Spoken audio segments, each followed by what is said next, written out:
welcome to your real illuminating moment.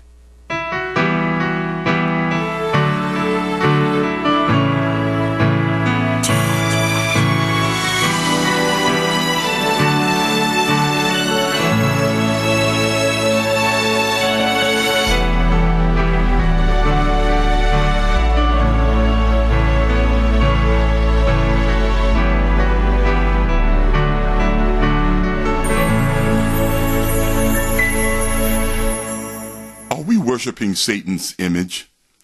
Revelation 14:8-10 says, Then a second angel followed, saying, Fallen, fallen is Babylon the Great, who has made all the Gentiles to drink the wine of the passion of her immorality.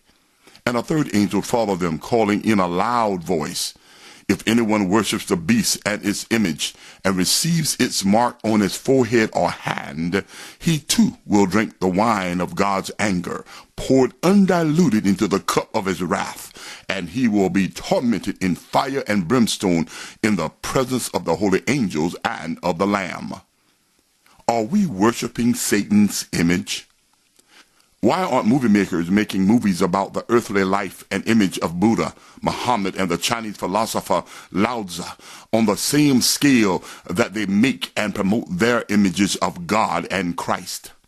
God forbids in his eternal moral commandments and law that we should not make any kind of image, that is to say representation of him.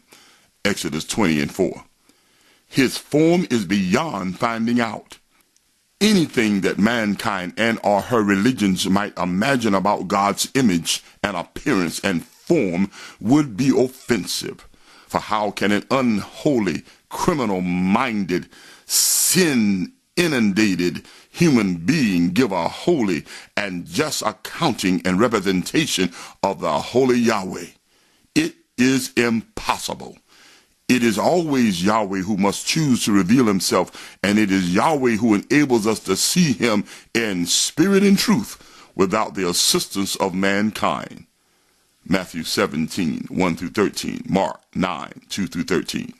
Satan's clandestine move is to make God just another false idol god. The underlying implication is that one idol god is just as good as another. However, Yahweh is not an idol. Yahweh has no equal. But Satan seeks to make Yahweh an idol thing, an object or image to be manipulated and modified by its creator, that is to say man, in order to accommodate the whims, sins, transgressions, and vile filth of man's own wicked heart and perverted imagination. Satan's media propaganda machinery, that is to say movies, pictures, statues, and the like, where an image is offered as representing God and or the Holy Messiah, is in direct violation of God's commandments. So why is it so vitally important that Satan and his world's movie-making entity and media propaganda machinery make and vigorously promote an image of God and of the Holy Messiah? Why is it so vitally important for Satan to have an image of God branded into our minds when God commands that we do not seek to know him in such a way? The answer is far more serious than we can imagine. Without noticing it, we have accepted Satan's propagandized image of God.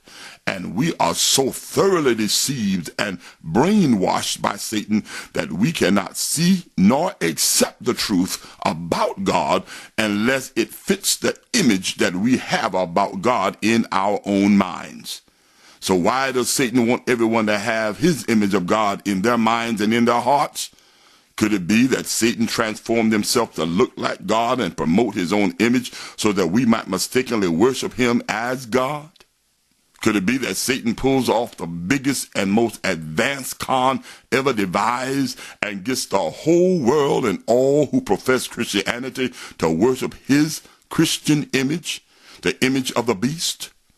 Could it be that Satan, through his deceptive and charming and entertaining ways, not only gets us to break the Lord's commandments, but worship his image as well, essentially receiving his mark in our foreheads, that is to say the way that we think about God, and receiving his mark in our hands, that is to say the way that we worship and serve God in paganism and wicked traditions and false Sabbath days and sun god worship days?